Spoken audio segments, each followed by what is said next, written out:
Massive stones stand silent across our planet, monuments to a lost age of engineering genius. This video uncovers the forgotten secrets behind the world's oldest megaliths, revealing how ancient builders achieved the impossible with what we consider primitive tools. You will discover the sophisticated knowledge that allowed our ancestors to move and position stones weighing hundreds of tons, a feat that defies modern explanation. How did they transport these colossal blocks across vast distances, and what precise methods did they use to lock them together for millennia?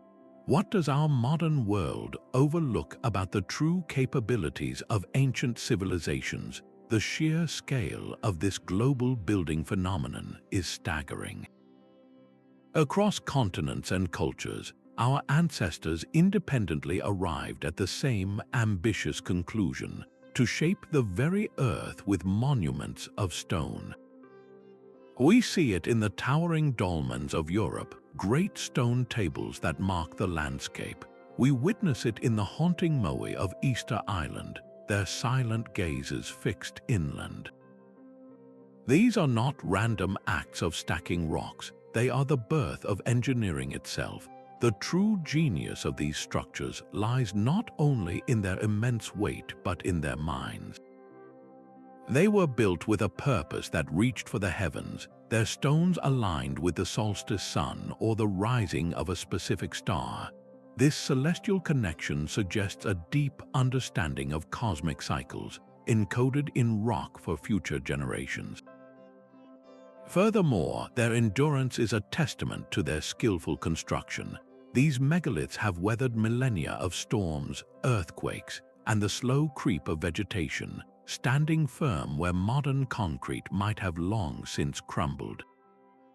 The word megalith simply means large stone, yet these creations are so much more. They are puzzles from our past, demanding to know how such precise work was achieved with what we assume were simple tools. This foundational understanding of what megalithic engineering truly encompasses sharpens our curiosity, preparing us to investigate the very first and perhaps most baffling question of all. How did they even begin to move these impossible weights? The journey of a megalith began not at the construction site, but deep within the earth. Before a single stone could be raised, ancient engineers faced a monumental task: locating and acquiring the perfect block. Their choices reveal a startlingly advanced understanding of the land itself. Consider the staggering example of Baalbek in Lebanon. There, the foundation stones known as the trilithon each weigh close to 800 tons. Their source was a quarry almost a full mile from where they now rest. The logistics are baffling. How do you even begin to move a small mountain? An equally profound mystery lies with Stonehenge. Its smaller, iconic blue stones were not local. They were transported over 140 miles from the mountains of Wales to the plains of southern England. This was not a random selection. These specific stones were chosen for their unique properties: a dense, durable rock that could be precisely shaped and would endure for ages. The very first step in their process demonstrated a geological genius we are only now appreciating. So how did they manage such impossible haulage? The most common theories point to simple yet brilliant solutions. One idea involves wooden sledges sliding over a track of greased logs. Another suggests rolling the massive stones on a path of felled trees, acting as giant rollers. For the long journey of the blue stones, water transport seems likely, perhaps floating the stones on rafts down rivers and along the coast. Yet each of these ideas presents its own immense difficulties. Moving an 800-ton block on wooden rollers would have required unimaginable coordination and strength, likely from hundreds of workers simultaneously. The wood itself could have splintered under the phenomenal pressure. This initial phase of sourcing and transport was arguably the most critical part of the entire project. It represents a breathtaking scale of planning and resource management, a society mobilizing its entire population for a single, visionary goal. The true foundation of these ancient wonders was not just stone, but a deep, intimate knowledge of the natural world and a flawless logistical plan that we can only partially reconstruct today. Yet the transport of these stones is only half the mystery. The true revolution in our understanding begins at a windswept hill in Turkey, with a site known as Göbekli Tepe. This place shatters every assumption about the timeline of human achievement. Its great stone circles, built over 11,000 years ago, are a staggering 6,000 years older than Stonehenge. What you find here are not rough, stacked boulders, but immense, finely shaped T-shaped pillars of limestone, some rising 18 feet high and weighing 20 tons. They are arranged with clear intention and covered in intricate, precise carvings of animals and symbols. The sheer existence of Göbekli Tepe turns history on its head. It was not constructed by a settled, farming society with abundant resources and a class of specialized craftsmen. It was built by hunter-gatherers, people we have long imagined living a nomadic, hand-to-mouth existence. This fact alone challenges the core theory of societal development, which states that agriculture must come first, providing the food surplus needed to support large, organized projects like this. Here, that logic is reversed. The construction of this monumental sacred site may have been the very catalyst that forced hunter-gatherers to settle down and invent agriculture to feed the armies of workers. The engineering itself is a profound puzzle. The carvings on the pillars are not crude scratches. They are deep, deliberate, and symmetrical, requiring advanced stone working techniques and specialized tool knowledge that simply should not have existed in that era. Even more telling are the potential astronomical alignments embedded in the layout of the circles, suggesting an early, sophisticated observation of the skies. Göbekli Tepe stands as a silent question mark, forcing us to ask what other chapters of human ingenuity have been lost to time, and what these first master builders were truly capable of achieving. But the silent stones of Göbekli Tepe are not alone in their mystery. Across the continent, another circle stands as a testament to an entirely different kind of genius. Stonehenge is more than a ring of massive stones. It is a complex machine built from rock, engineered with a celestial purpose. Its famous sarsen stones, each a colossal 50 tons, were dragged from the Marlborough Downs 20 miles away, a Herculean task in itself. Yet the true marvel lies not in their journey, but in their final placement. The builders arranged these giants with breathtaking geometric precision, creating a network of sightlines that align perfectly with the rising and setting sun during the solstices. On the summer solstice, the sun rises directly over the heel stone, casting its rays deep into the heart of the circle, but the alignments do not stop there. The monument also tracks the more complex cycles of the moon, marking its extreme rising and setting points in an 18.6-year cycle. This was not a simple calendar for planting crops. It was a sophisticated observatory capable of predicting celestial events with remarkable accuracy. How could a society without writing, without the wheel, have encoded such complex astronomical knowledge into stone? The engineering required goes beyond brute strength. To achieve this precision, the builders had to master advanced concepts in mathematics and geometry. They carefully shaped the massive lintel stones that capped the uprights, subtly curving them to follow the circle's circumference. They used tongue and groove joints, a woodworking technique, to lock the stones together securely. Every element was planned, from the slight inward tilt of the great sarsens to stabilize the structure, to the specific choice of blue stones brought from over 100 miles away in Wales, perhaps chosen for their unique acoustic or symbolic properties. Recent research suggests the entire site functioned as a perpetual solar calendar, with each of the 30 stones in the outer Sarsen circle representing a single day within a month. This level of planning implies a deep, accumulated knowledge passed down through generations. It forces us to reconsider the very nature of prehistoric society, hinting at a class of astronomer priests who could command the labor of thousands to build a timeless clockwork of stone, a monument that continues to mark time itself long after its creators have passed from memory.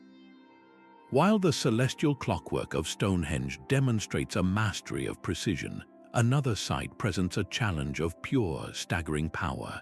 In the Bekaa Valley of Lebanon, the Roman temple complex of Baalbek rests upon a foundation that defies all logic.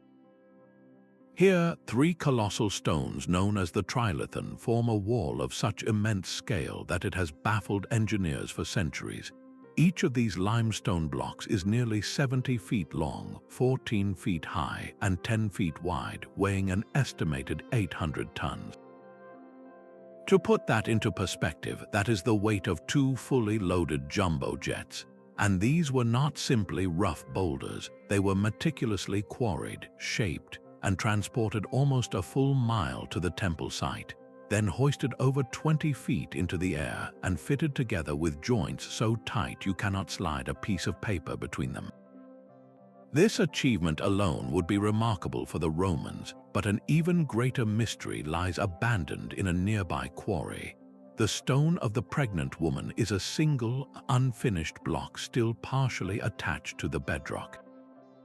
It is estimated to weigh over 1,000 tons, making it the largest known piece of stone ever worked by human hands. The very existence of this monolith suggests the builders were planning projects of a scale we can scarcely comprehend. The precision of the cut stones and the sheer ambition of the unfinished one point toward an engineering knowledge that seems to rival, and in some ways even surpass, what we typically attribute to Roman builders. This leads to a profound question. Could the Romans have simply built upon a much older, far more advanced foundation? Some researchers believe the megalithic platform at Baalbek predates the Roman temples by thousands of years, suggesting a lost civilization with a forgotten mastery over stone. How could any society, ancient or otherwise, move a 1,000-ton block? The logistics are almost beyond imagination, demanding a solution to one of history's greatest physical puzzles, the art of moving the unmovable. The impossible weights of Baalbek and the celestial clockwork of Stonehenge share a hidden foundation, one not of stone but of numbers.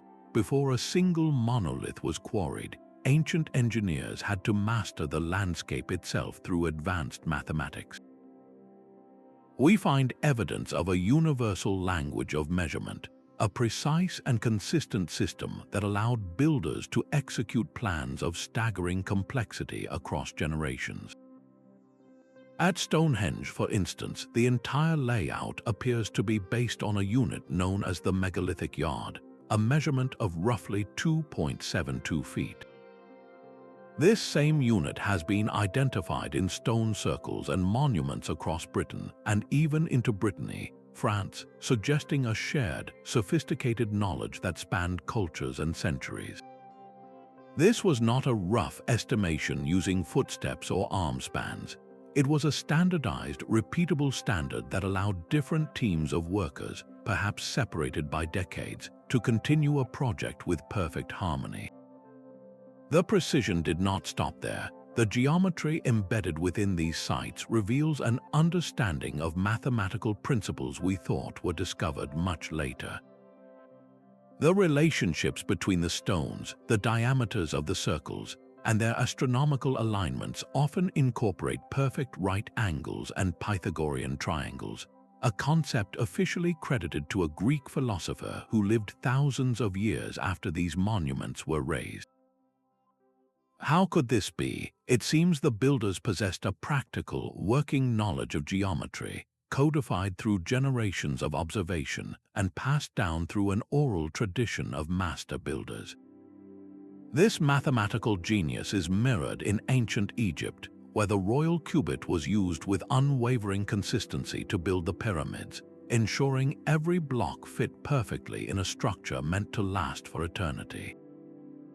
The existence of these systems points to a level of organizational capability we rarely attribute to prehistoric societies. It implies formal schools of learning, a command of logistics, and a visionary leadership that could conceive a project knowing they would never see its completion.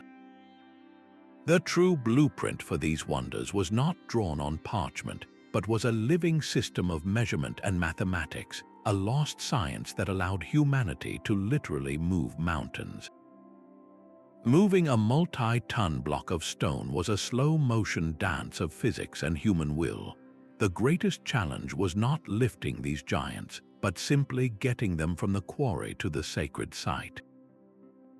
To solve this ancient puzzle, modern researchers have turned into experimental archaeologists, trying to recreate the forgotten methods with nothing but the tools and materials available thousands of years ago. The most enduring theory involves wooden sledges gliding over a track of logs.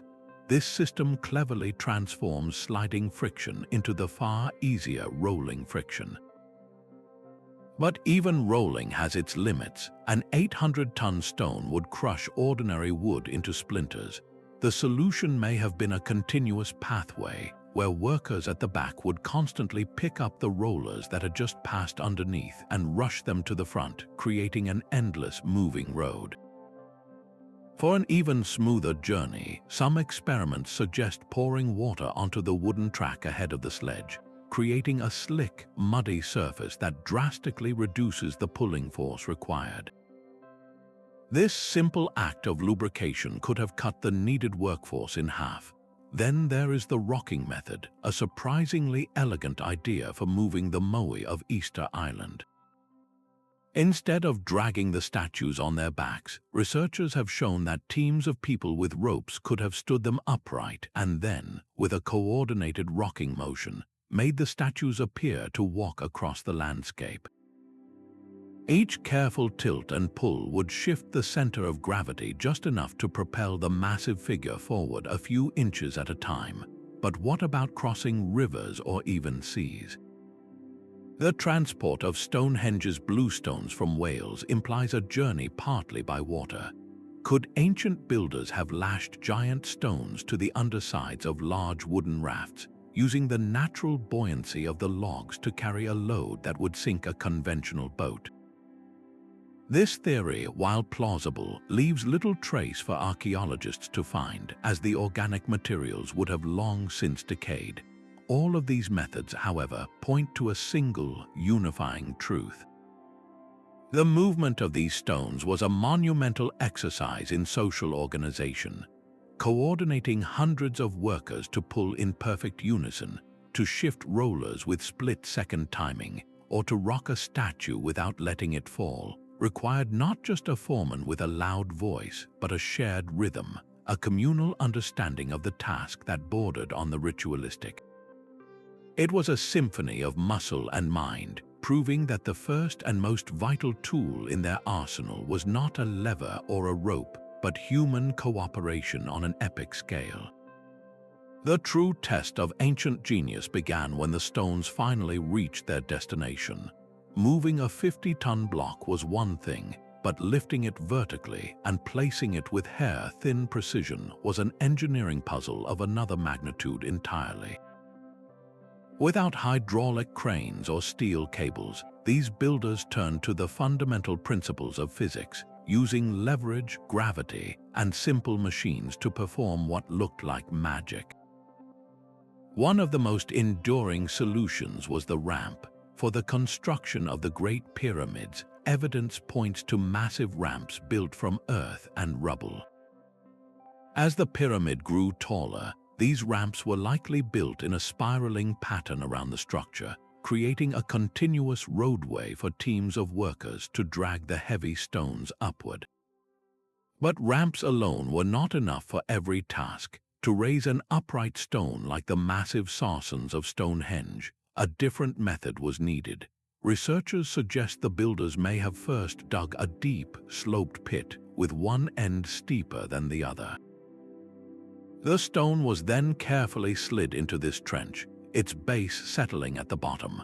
Then, using a taller frame constructed from timber and a system of ropes and levers, teams would have pulled the top of the stone upward, inch by painstaking inch, filling the space beneath it with logs and stones to hold each new gain in height until the monolith stood perfectly vertical.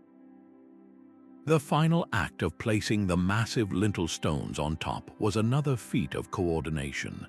Earthen ramps were likely built up to the top of the standing stones, and the heavy capstone was dragged into position before the ramp was carefully dismantled, leaving the stone perfectly seated. The level of accuracy achieved is almost unbelievable. At many megalithic sites, the gaps between multi-ton stones are less than a millimeter, a tolerance that would be impressive even with modern laser guides. This suggests the use of sophisticated leveling tools, perhaps simple water levels made from hollowed-out reeds, and alignment devices that used the sun's shadow to ensure every angle was true. These were not rough approximations, they were acts of precision engineering, demonstrating a calm, methodical understanding of weight, balance, and geometry. This meticulous process of lifting and locking stones into their final positions was merely the prelude to the final, and perhaps most mysterious, stage of their work, the secret of how they were joined together to defy time itself. The final act of construction reveals the true mastery of these ancient engineers. After lifting colossal stones into place, they faced the ultimate challenge, locking them together for eternity without a single drop of mortar. The stones themselves had to become the glue. At the fortress of Sacsayhuaman in Peru, the scale of this achievement is breathtaking. Enormous blocks of limestone, some weighing over 300 tons, are carved into complex, irregular shapes with multiple interlocking angles and curves. They fit together so flawlessly that the seams between them are virtually invisible, defying the insertion of even the thinnest blade. This technique, known as polygonal masonry, is far more than an artistic choice. It is a stroke of pure engineering genius. By creating these intricate, jigsaw-like connections, the builders constructed walls that could sway and shift during an earthquake, the stones locking tighter under stress rather than tumbling apart. A wall of uniform, rectangular blocks would have a straight, weak line of failure, but a wall of interlocking polygons has no straight lines to crack, allowing it to absorb and dissipate the Earth's immense energy.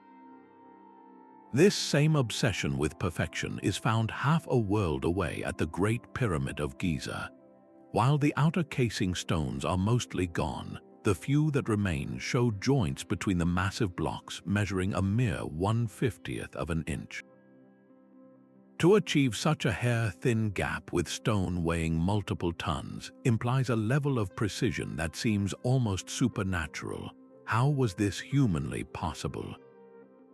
It points to a sophisticated system of production and quality control that we would associate with a modern manufacturing line. Each stone was likely shaped and test-fitted at the quarry before its long journey, with master craftsmen using specialized gauges and templates to ensure every angle and surface met an exacting standard. This was not the work of a single inspired genius. It represents the culmination of generations of accumulated knowledge, a slow, deliberate process of experimentation and refinement passed from one group of artisans to the next. The development of such advanced joining methods hints at a formal, almost scientific approach to problem solving, a lost school of engineering that understood stone not as a dead material, but as a dynamic partner in creating structures meant to outlast the ages themselves. These geometric patterns carved into the earth were far more than architectural blueprints. They were a language, a way of encoding profound cosmic truths into the very landscape. At Stonehenge, the arrangement of the stones forms perfect Pythagorean triangles, a geometric concept officially credited to a man who would not be born for over 2,000 years. This is not a coincidence. The builders were using a practical, working knowledge of mathematics to map the heavens onto the ground, creating a sacred space where earth and sky were mathematically united. This same intellectual leap is visible in the Great Pyramid of Giza. Its base perimeter divided by its height gives a value remarkably close to 2 times pi, while its proportions subtly incorporate the golden ratio. These were not random numbers, they were fundamental constants of the universe, woven directly into the pyramid's dimensions as a permanent statement of their understanding. The pyramid itself becomes a mathematical monument, a physical representation of the order they perceived in creation. This fusion of math and meaning reaches a breathtaking climax at Newgrange in Ireland. This massive passage tomb, older than both the pyramids and Stonehenge, is crowned with a unique roof box, a precise slit above the entrance. For just a few minutes at dawn on the winter solstice, a narrow beam of sunlight travels up the 60-foot-long passageway to illuminate the central chamber deep within the mound. This annual event required an impossible precision. The builders had to calculate the exact angle of the rising sun on the shortest day of the year, then engineer a stone tunnel that would capture its light with millimeter accuracy, all 5,000 years ago. This was not just a calendar, it was a spiritual mechanism, a way of connecting the world of the living with the realm of the ancestors through a shaft of celestial light.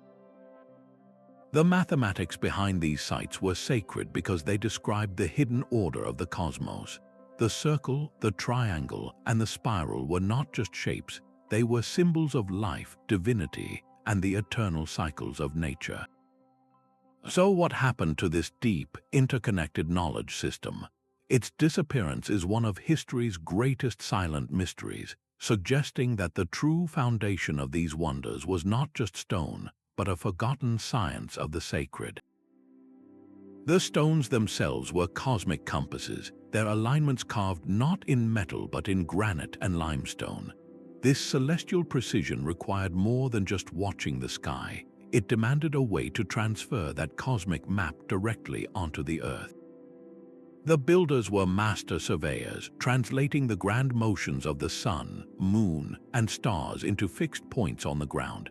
At Stonehenge, the alignment with the solstices is not a single line but a complex network of sightlines, a celestial diagram built from 50-ton stones. This same genius appears in a radically different form at Chanquillo in Peru. Here, 13 stone towers stand along a hilltop ridge, creating a jagged, man-made horizon. From specific observation points, the rising and setting sun would pass directly over different towers throughout the year, marking specific dates with a natural, solar precision. This was not a single-day event, but a perpetual hilltop calendar that tracked the sun's entire annual journey. The consistency of this knowledge across the globe is what truly staggers the imagination. From the tombs of Ireland to the deserts of Peru, cultures who could never have communicated all arrived at the same profound conclusion, that the cosmos could be measured and its rhythms mirrored in stone.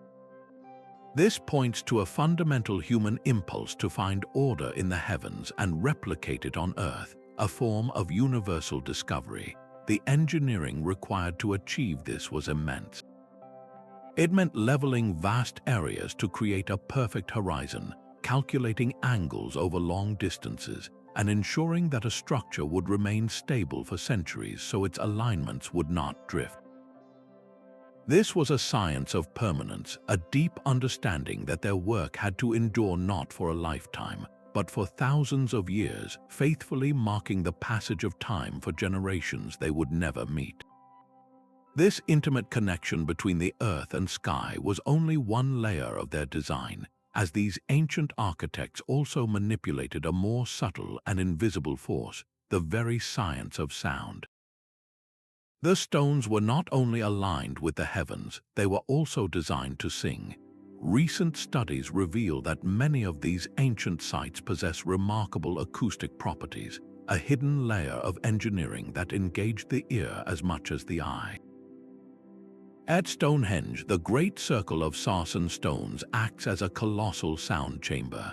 When struck, the blue stones inside the circle produce a distinctive, ringing tone, and the entire arrangement creates a reverberation effect that can amplify a whisper or distort a chant in ways that would have been profoundly powerful during a ceremony.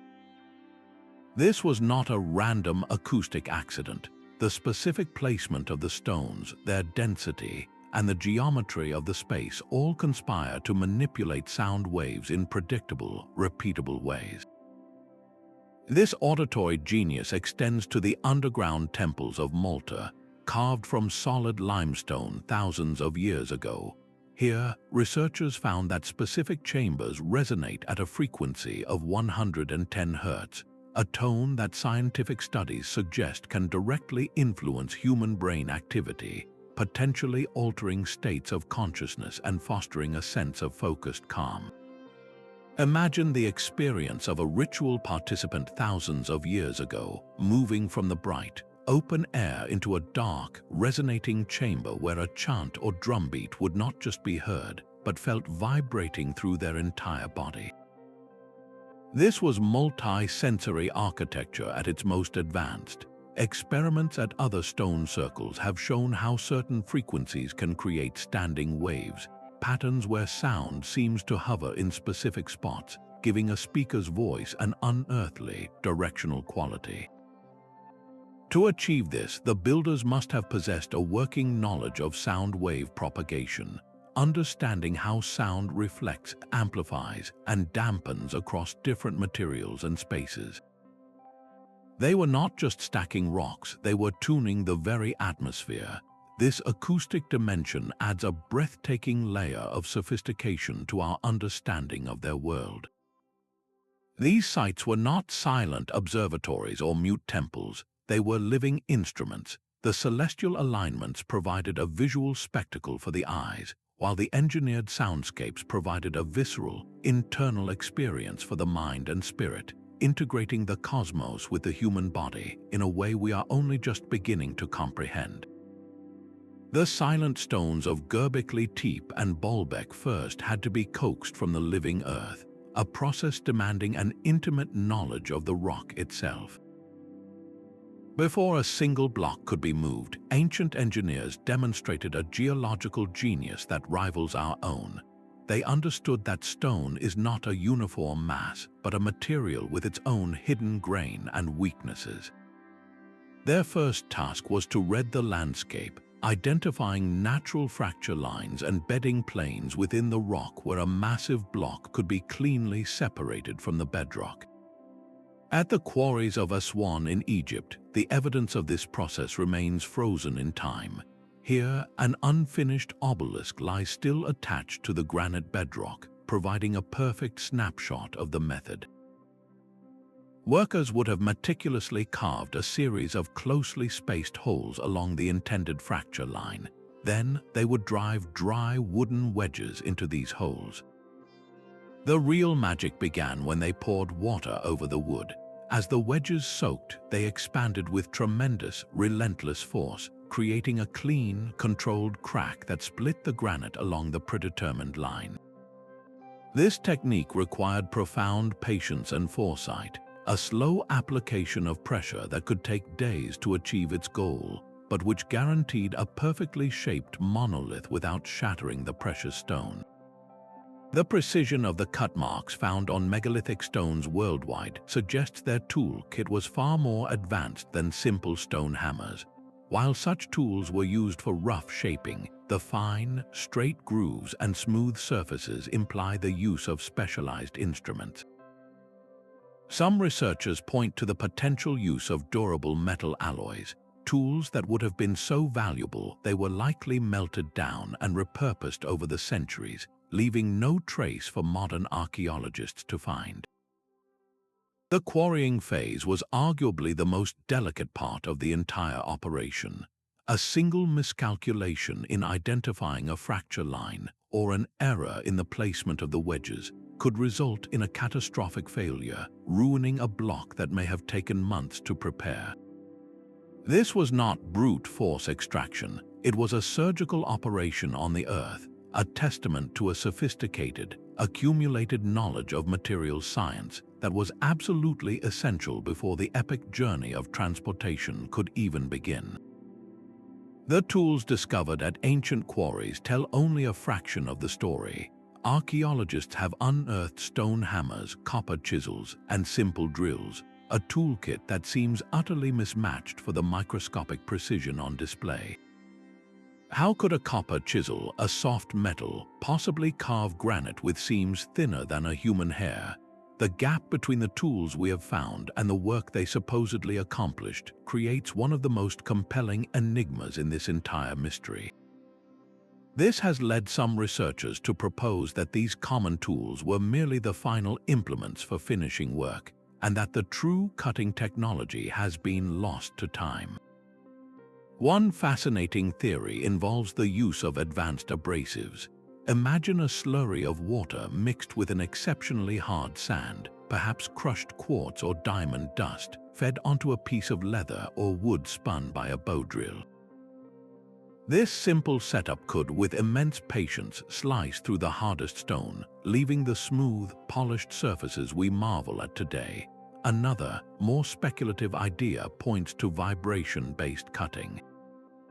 Could ancient engineers have discovered a way to resonate stone at a specific frequency, causing it to separate along invisible lines with minimal effort? While evidence for such a method is elusive, it speaks to the depth of the puzzle. Modern experiments in experimental archaeology offer a different perspective. Skilled artisans using only reconstructed stone and copper tools have demonstrated that it is possible to shape hard granite and achieve fine finishes. The key ingredients are not magical tools, but an almost unimaginable amount of time and a level of skill cultivated over a lifetime. A single block for a pyramid might represent one artisan's work for an entire year. This shifts the mystery from the tools themselves to the society that wielded them. It forces us to envision a civilization with a different relationship to time, one capable of planning projects that spanned centuries and supporting a class of master craftsmen who perfected a single, sacred skill over decades. The true technology may not have been a physical object, but a vast, sustained cultural effort and a secret knowledge of stone passed from one generation to the next, a living tradition that has long since fallen silent. The sheer perfection of these ancient joints has fueled one of history's most enduring speculations. Could the builders have possessed technologies so advanced, so unique, that they were completely lost to the passage of time? The gaps in our understanding are vast enough for some researchers to propose extraordinary ideas. One compelling theory suggests a method for softening stone itself. Imagine a plant-based solvent or a chemical paste, a forgotten formula that could temporarily make granite pliable like clay, allowing artisans to mold and shape it with ease before it hardened back into its permanent, resilient form. Legends from various cultures speak of liquids that could dissolve rock, and while no such substance is known to modern science, the flawless, almost fluid seams in certain megalithic walls keep this idea alive. An even more fascinating concept involves the power of sound. Oral traditions from across the world describe the use of specific frequencies, chants, or vibrations to levitate massive objects or make them weightless. The idea is that if you can match the resonant frequency of a stone, you can manipulate its relationship with gravity, reducing its effective weight to a point where a small team could guide it into place. While mainstream archaeology views these ideas with understandable skepticism, citing a lack of physical evidence, they persist because they attempt to answer questions that conventional tools and methods still struggle to fully resolve. These are not just wild fantasies, but attempts to bridge a historical void. They challenge us to consider whether we have underestimated the scientific curiosity of our ancestors. Perhaps the true lost technology was not a single tool, but an entire epistemology, a different way of understanding physics and the properties of matter that simply did not survive into the written record. This search for answers does not end with the ancient world, as one enigmatic structure from the modern era demonstrates just how profound this mystery can be. A single man in the early 20th century presents a riddle that echoes across the ages. In Florida, an immigrant from Latvia named Edward Leedskalnin spent 28 years working alone to build what is now known as the Coral Castle. With no formal education and using only homemade tools, he single-handedly quarried, carved, and positioned over 1,000 tons of oolite limestone. The heaviest of these blocks weighs an astonishing 30 tons, a mass equivalent to a full-sized mobile home. Leedskalnin claimed he had unlocked the building secrets of the ancient Egyptians, the very same principles used to raise the pyramids. When pressed on his methods, he offered only a cryptic clue, saying he understood the laws of weight and leverage. This was not just a boast, it was a direct challenge to modern engineering. He worked almost exclusively under the cover of darkness, and though curious neighbors sometimes tried to watch, no one ever saw him move his largest stones. He would simply say that he knew how the pyramids were built, implying that the ancients possessed a simple yet profound understanding of physics that had since been forgotten. His entire project stands as a testament to what one individual with claimed secret knowledge can achieve, a modern-day monument built on principles that seem to defy conventional explanation. If a lone man in the 1900s could move 30-ton blocks in near-total secrecy, what does that suggest about the capabilities of entire ancient cultures who dedicated generations to their craft? The Coral Castle forces us to confront a humbling possibility that the true tools behind the world's oldest megaliths may not have been complex machines, but rather a specialized, orally transmitted understanding of natural forces, a knowledge so potent it could move mountains, yet so fragile it could vanish from history without a trace.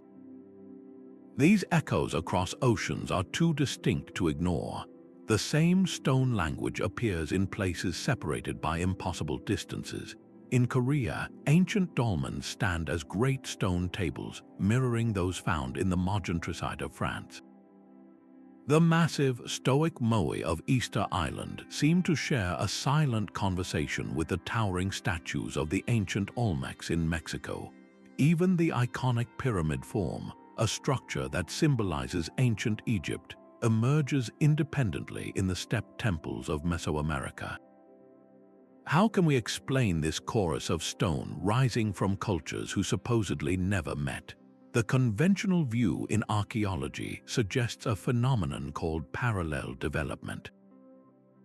This is the idea that different human societies, when faced with similar needs and levels of technological ability, will naturally arrive at similar solutions. Building with large, stable stones is a logical choice for creating permanent, impressive monuments. Aligning these structures with the sun and stars is a universal human impulse, born from watching the same sky and seeking to understand its cycles. Yet, the similarities sometimes run deeper than simple logic. Look at the stone working in Peru, where the polygonal walls of Sacsayhuaman fit together like a colossal jigsaw puzzle. Then look across the Pacific to the foundation stones of some of Japan's oldest Shinto shrines, which display a strikingly similar style of interlocking, irregular masonry. Could this be more than a coincidence? Some researchers propose a different model, one of cultural diffusion. They point to ancient sea routes, suggesting that intrepid mariners could have traversed the oceans thousands of years earlier than we currently believe, carrying not just goods, but the blueprints for monumental architecture. This idea of a shared ancestral knowledge, a common source that seeded these ideas across the globe, is a compelling, if controversial, thread. Perhaps the truth lies in a combination of both. Maybe a core set of universal principles about sacred geometry and stable construction was discovered in deep antiquity, and this knowledge was then carried by early explorers, only to be adapted and perfected independently by each culture that encountered it. This global pattern shatters the image of our ancestors living in isolated bubbles. It paints a picture of a more interconnected ancient world, or at the very least, a world where the human mind, when reaching for the monumental, discovers the same elegant truths about weight, balance, and the cosmos. These stones are not just local landmarks, they are pages from a global story, one that challenges us to reconsider the very flow of ideas in prehistory. The true secret to these monuments lies not in their weight, but in their why. Why would a society pour generations of labor into moving mountains of stone? The answer is as complex as the structures themselves, for they were never built for a single reason. They served as grand celestial clocks, their stones precisely aligned to mark the solstices and equinoxes, guiding planting and harvest for fledgling agricultural communities. They were sacred ceremonial centers, places where the veil between the earthly and the divine was believed to be thinnest. The very act of building them may have been as important as the finished product. Envision hundreds or even thousands of people united in a common, transcendent goal, hauling massive stones across the landscape. This collective effort would have forged a powerful shared identity, turning a scattered population into a cohesive, purpose-driven society. The choice of stone itself was a profound statement. Unlike wood or clay, stone endures. It was a declaration of permanence, a way for a community to root itself in the land and create a lasting connection to its ancestors. These sites became territorial markers, their imposing presence signaling a claim to the land and its resources, a message of power and stability carved in granite. Recent studies of sites like Stonehenge reinforce the idea of them as sophisticated calendars.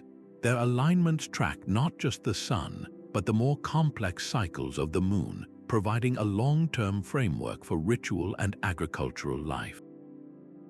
This reveals a world-view where the practical and the spiritual were seamlessly woven together. The need to predict the seasons for survival was inseparable from the desire to honor the cosmic forces that governed those seasons.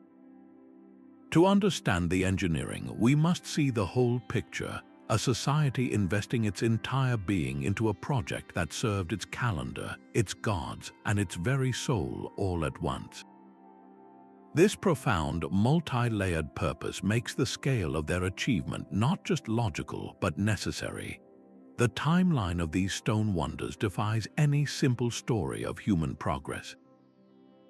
Göbekli Tepe's pillars were raised over 11,000 years ago, a staggering foundation point, yet the tradition of building with massive stones continued for millennia, right into the Iron Age.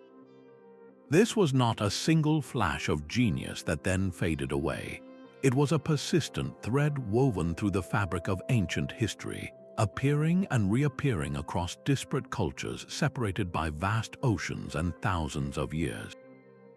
The most baffling part is that some of the most architecturally and astronomically sophisticated sites are among the very oldest. This turns the conventional idea of linear advancement on its head. We often assume that technology improves in a steady, upward climb, but the megalithic record suggests a different rhythm entirely. A profound understanding of stone and sky appears fully formed in some eras, only to seemingly recede or transform in others. The knowledge required to build the Great Pyramid or the perfect joints of Sacsayhuamán represents a peak that later cultures in those same regions sometimes struggled to match. This creates a complex pattern of technological development, one with its own mysterious cycles of flourishing and forgetting. It hints that advanced engineering knowledge in the ancient world was not always a cumulative process, safely stored and passed down. Instead, it could be fragile, dependent on specific social conditions, and vulnerable to being lost if a master builder's lineage was broken or a society's priorities shifted. To grasp how such profound skills could appear, reach a dazzling zenith, and then fade from common practice, researchers have turned to a fascinating hands-on approach, attempting to rebuild the past one stone at a time. These hands-on experiments have become a vital bridge to the past. Researchers and volunteers gather to test theories with nothing but ropes, timber, and sheer human effort, transforming abstract ideas into tangible, physical reality. One famous experiment involved moving a concrete replica of one of Stonehenge's smaller bluestones, weighing around 4 tons, using a sledge on a track of greased logs and a team of around 30 people. They were able to drag the stone at a slow but steady pace. The experiment was a success, proving the basic physics were sound, but it also revealed the immense practical difficulties. The wooden track required constant maintenance, the ropes had to be meticulously managed to prevent tangling, and the entire process demanded flawless coordination from every single person. Raising a stone is an even more delicate operation. Teams have successfully erected multi-ton monoliths using a frame of timber, a system of ropes, and a carefully dug pit. They slowly pull the stone upright, inch by inch, propping it with wooden supports at each stage. It is a tense, slow-motion ballet of leverage and counterbalance, a process where a single misstep could shatter the stone or cause a catastrophic collapse. The most profound lesson from these experiments is not just that it could be done, but that it required a society built around the task. The labor force needed was not just large, it was highly specialized and deeply disciplined. This was not a chaotic mob, but a well-trained workforce operating with the precision of a modern engineering crew, their movements honed through practice and a shared understanding of the goal. While these reconstructions prove the feasibility of basic methods, they often fall short of the speed and efficiency we see implied in the archaeological record. Moving an 800-ton block like those at Baalbek with these same techniques would require a logistical operation of almost unimaginable scale, with hundreds of workers and a supply chain for wood and food that pushes the limits of believability.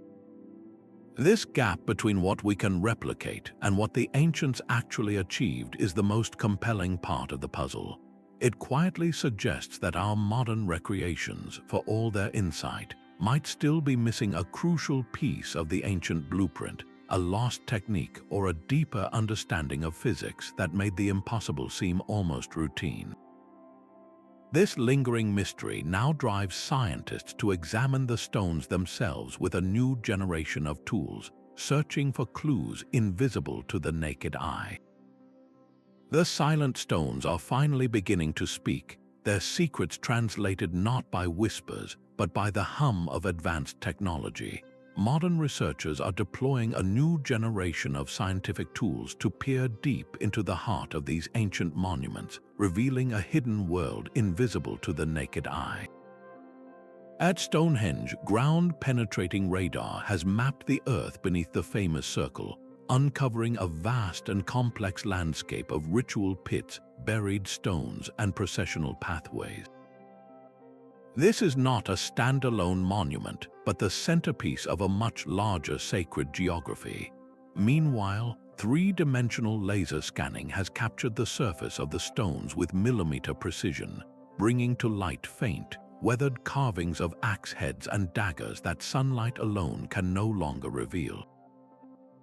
These ghostly images, etched into the Sarsens thousands of years ago, offer tantalizing clues about the beliefs and symbolism of the people who built it. The scientific inquiry extends beyond the sites themselves to the very fabric of the stones. Geochemical analysis, which reads the unique mineral fingerprint of a rock, has traced the blue stones of Stonehenge with certainty to specific outcrops in the Preseli Hills of Wales. This forensic evidence confirms the epic 140-mile journey, but it also raises a deeper question. Why were these particular stones from that specific location so irreplaceably important? Was it their geology, their color, or a spiritual significance attached to that distant landscape? The greatest power of this new technology may lie in its ability to test ancient engineering virtually. Researchers can now build intricate digital models of a megalithic site and run countless simulations. They can digitally test the amount of force needed to pull a 100-ton block on a sledge, or model how a wooden frame would behave under the strain of lifting a 20-ton pillar. This virtual sandbox allows them to fail safely and repeatedly, eliminating methods that would have been physically impossible and homing in on the techniques that were most likely used. These tools are not just providing answers, they are reshaping the very questions we ask. The discovery of each new subterranean feature or the precise sourcing of a stone forces us to reconsider the scale of their ambition and the sophistication of their logistics. We are moving beyond the how and starting to understand the sheer intellectual and organizational mastery required to coordinate such projects, a testament to minds that saw the world in patterns we are only now beginning to decode. The true scale of megalithic construction unfolds not at the quarry, but in the quiet spaces between generations. A single lifetime was not enough to complete these projects, which demanded a continuous, unwavering vision passed from elders to children, and then to their own children. Building Stonehenge was a centuries-long marathon, a relay race of human will where the starting architect would never see the final stone placed. This required more than engineering skill. It demanded a social miracle, a culture capable of preserving a complex blueprint across dozens of generations without a single written word. How do you maintain the fervor for a project whose purpose its great-grandchildren might struggle to recall? The answer lies in a formidable organizational structure, one with the power to coordinate thousands of lives. The logistics alone are staggering to contemplate. Feeding, housing, and supplying a seasonal workforce of hundreds, perhaps even thousands, required a robust economic system. Food had to be grown, stored, and transported. Tools had to be maintained and replaced, and safe living quarters had to be established near the work sites, all while the community continued its daily struggle for survival. This was not a chaotic mob of laborers. It was a society with specialized roles, from master surveyors who understood celestial geometry to foremen who could direct a team to pull a rope in perfect unison, and logisticians who managed supply chains for food, water, and timber. Some estimates suggest the construction of Stonehenge required millions of person-hours of labor, a colossal investment that had to be carefully scheduled around the planting and harvest seasons. This level of coordination points to a sophisticated leadership, perhaps a council of elders or a class of astronomer priests, who could command such effort and inspire a population to dedicate their lives to a vision they would only see partially completed. The knowledge itself was a sacred trust, a body of techniques for shaping stone, aligning monuments, and managing physics that was passed down through oral tradition and rigorous apprenticeships. This intricate social machinery, this ability to unite a population for a transcendent goal over centuries, may be the most impressive lost technology of all. Its eventual disappearance hints at a fragility we rarely consider, that the greatest structures can outlast the very societies that built them, leaving behind silent stones where once there pulsed a complex, living, and brilliantly organized human world. Such profound knowledge did not vanish in a single moment, but faded slowly across centuries like a forgotten language. One of the most compelling theories points to catastrophic environmental change. A prolonged drought, a sudden shift in climate, or the exhaustion of vital resources like forests for timber could have shattered the stable societies that undertook these generational projects. When survival becomes the only priority, the grand vision of moving mountains of stone becomes an unaffordable luxury. The social organization required, that intricate web of specialized roles and shared purpose, is incredibly fragile. A single generation of hardship, conflict, or illness can break the chain of apprenticeship, silencing the oral traditions that held the precise methods for quarrying, moving, and fitting stones. In other cases, the knowledge may have been deliberately guarded, a sacred trust held by a small, elite class of priest engineers. If that ruling class was overthrown by invasion or a popular revolt, their secrets could have died with them, leaving a population that still revered the stones but had forgotten the art of their creation. There is also the simple force of technological evolution. The advent of metalworking, particularly iron, redirected human ingenuity. Why spend a lifetime perfecting the art of shaping granite with stone tools when new metal implements offer different possibilities, enabling faster construction with smaller, more manageable blocks? Cultural priorities shifted too, moving away from massive communal projects meant for the ages and toward more personal or practical expressions of power and faith. This loss forces us to confront a humbling truth that human knowledge is not a steadily rising staircase. It is a library that can burn, a river that can change its course. The silent stones are a permanent reminder that our own technological civilization, for all its digital might, is not immune to the same forces of forgetting. What essential arts are we, in turn, failing to pass on to the future? These ancient stones hold lessons that resonate deeply with our modern world. The builders of these monuments achieved something our current engineering struggles to replicate, creating structures designed to last for millennia with virtually no maintenance. They worked in harmony with their environment, using local materials and understanding the land's natural forces rather than fighting against them.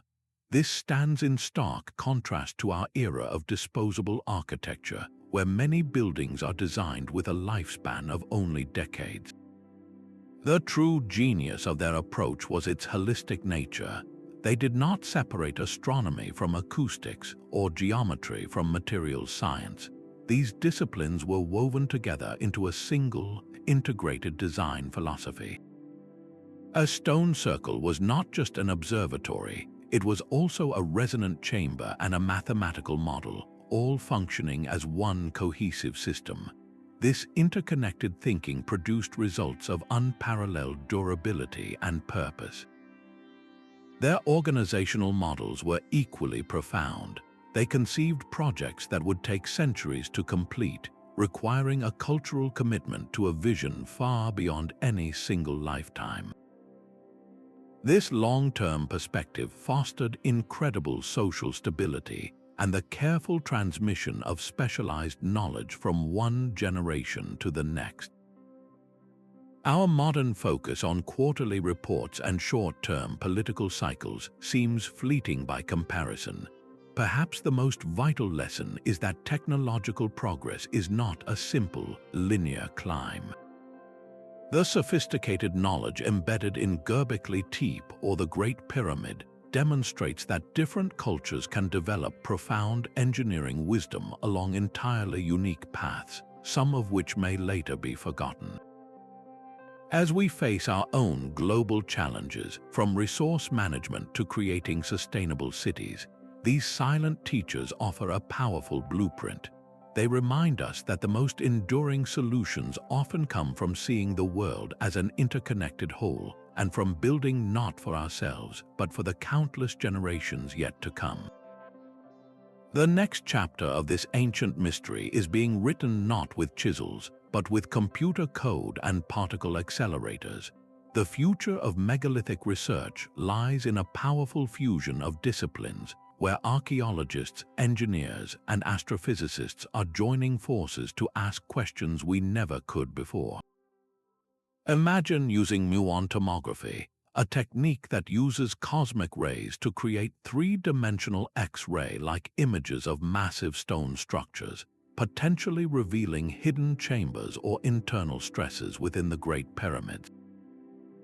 Or consider the potential of refined luminescence dating, which could pinpoint the exact sequence in which each stone of Stonehenge was set in place, telling us the story of its construction year by year.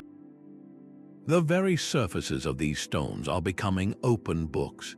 Advanced material analysis with scanning electron microscopes can detect microscopic residues left by tools, identifying the specific type of abrasive or even the angle of attack used by a worker thousands of years ago.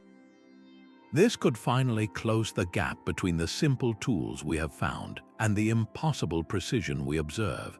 The most exciting breakthroughs may come from computational modeling.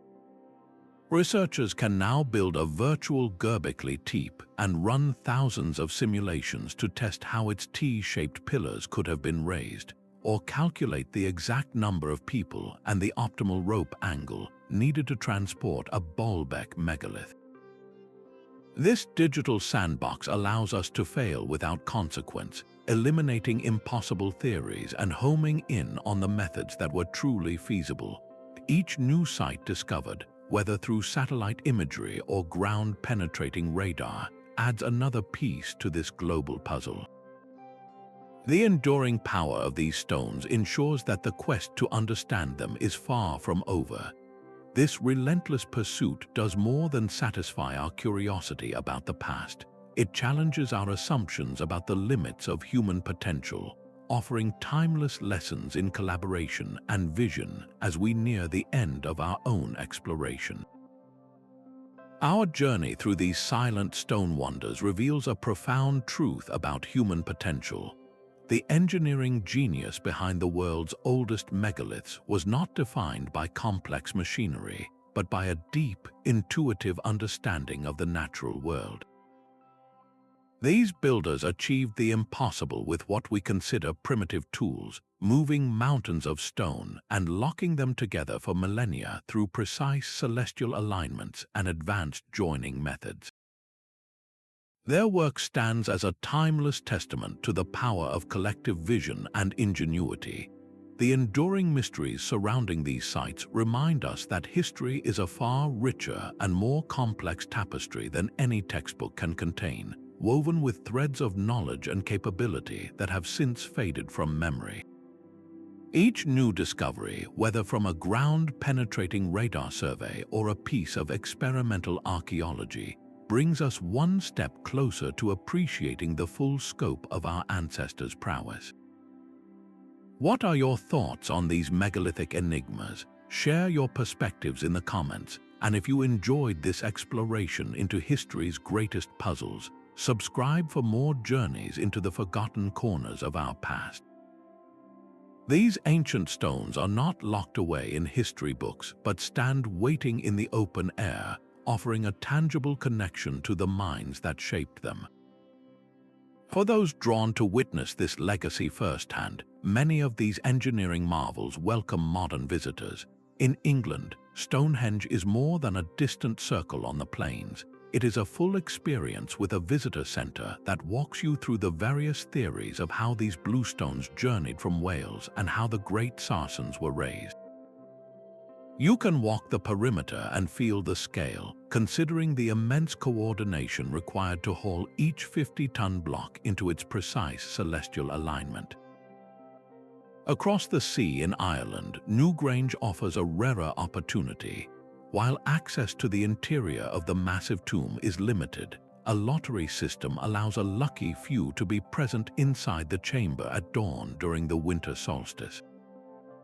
To stand in that ancient darkness and watch a slender beam of sunlight creep slowly up the passageway to illuminate the central chamber is to witness a 5,000-year-old astronomical calculation unfold before your eyes.